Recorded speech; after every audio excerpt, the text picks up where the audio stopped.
Alors, on va pouvoir bientôt commencer, hein.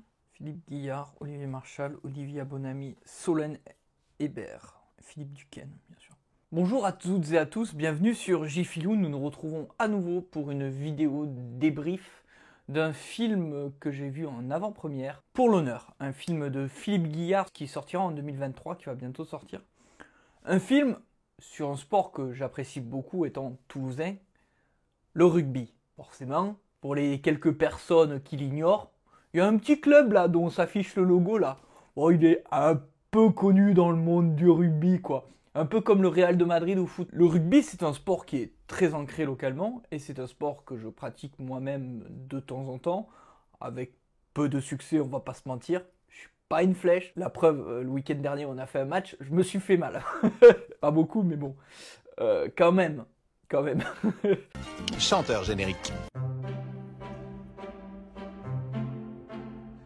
Pour l'honneur, ça raconte l'histoire d'une rivalité rugbystique entre deux petits villages du sud-ouest de la France qui va être marquée par l'arrivée d'un groupe d'immigrants. Et alors que la majeure partie du village n'en veut pas, une famille va tenter coûte que coûte de faire venir ces immigrés et de les faire pratiquer un petit sport un peu cool qu'on appelle le rugby. Pas mal, non? C'est français.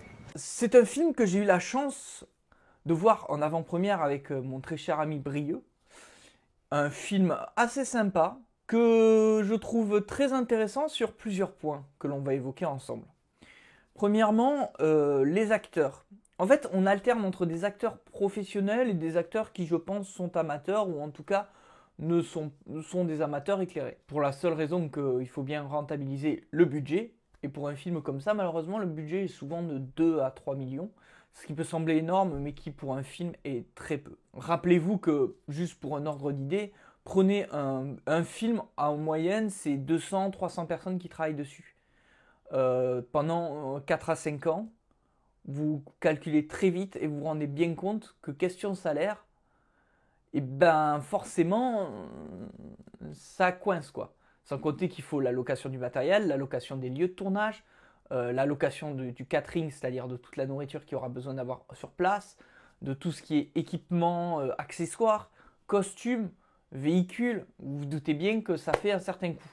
Et après, donc, il y a toute la période de post-production, etc., pré-production, bref.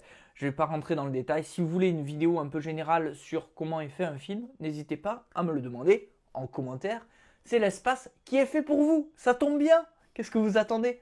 Il peut pas la fermer, non. Et en tout cas, donc ce film a un petit budget et ça se voit notamment sur certains acteurs où on sent que bon, ils jouent un rôle quoi. Et le problème, c'est que dans un film, on aime bien quand les acteurs ne jouent pas un rôle. Ceci dit, c'est loin d'être une généralité et le film reste quand même assez sympathique à regarder. Je pense notamment aux amoureux du rugby qui remarqueront le langage fleuri qu'on utilise, les castagnes, etc. Les autres amoureux du rugby qui apprécieront de voir certains caméos, comme par exemple Vincent Clerc. Je ne cite que lui parce qu'il y en a d'autres, mais bon, vous verrez, je vous laisse la joie de la découverte. En fait, ce qui va plaire aux amateurs du rugby, c'est de retrouver cet esprit que l'on pratique quand on joue, cet esprit que l'on pratique quand on regarde les matchs. C'est ça qu'on aime en fait, c'est ça qu'on veut voir. C'est ce qu'avait réussi le fils à Joe, l'un des précédents films du réalisateur, qui justement parlait de rugby aussi.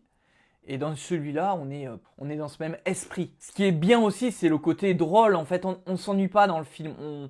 Ça passe bien. C'est un peu comme Bienvenue chez les Ch'tis. Je le qualifierais presque de Bienvenue chez les Ch'tis version rugby. Donc il y a un vrai côté échange très intéressant où on casse un peu des stéréotypes. Par exemple, typiquement, le garçon venant d'Afrique qui, lui, a envie de faire du foot et qui se retrouve dans un village où il n'y a pas de terrain de foot. Plein de stéréotypes comme ça qui sont cassés de manière assez intelligente, je trouve, à mon avis. Un film donc très beau à voir. Et pour les fans de rugby, ça vous fera très plaisir. Petit bémol aussi sur la situation que l'on pourrait qualifier de bouche-trou. Je m'explique. Ils ont besoin d'un pilier. Oh, ça tombe bien, il y a quelqu'un de baraqué chez les immigrés. Ils ont besoin d'un tireur. Ça tombe bien, il y en a un qui a un pied magique chez les immigrés. Ils ont besoin de seconde ligne. Bon, il vient malgré sa volonté, mais il y a quand même quelqu'un chez les immigrés. Donc vraiment, on est vraiment dans ce truc de ouais, on a besoin de boucher les trous quoi. Vraiment, c'est je trouve un peu le bémol du scénario qui, somme toute, est assez classique et intéressant. Euh, c'est une rivalité sportive. D'un côté, ceux qui ont les valeurs du rugby, de l'autre, ceux qui ont l'argent. Ça fait bisbille. Bon, bah, c'est comme ça. C'est pas un café signé, mais c'est juste que j'ai envie de prendre un café, donc je prends un café. Pour terminer, ce qui m'a beaucoup plu dans ce film, c'est l'esprit général. J'en ai déjà parlé, c'est l'esprit rugby, mais c'est aussi l'esprit campagnard. On est vraiment dans les campagnes de France profondes. Faut savoir que j'ai de la famille dans le Gers, je viens de l'Aveyron. Bref, donc toutes ces campagnes et tout, je les connais, même si je suis pas très campagnard, je connais quand même ces campagnes.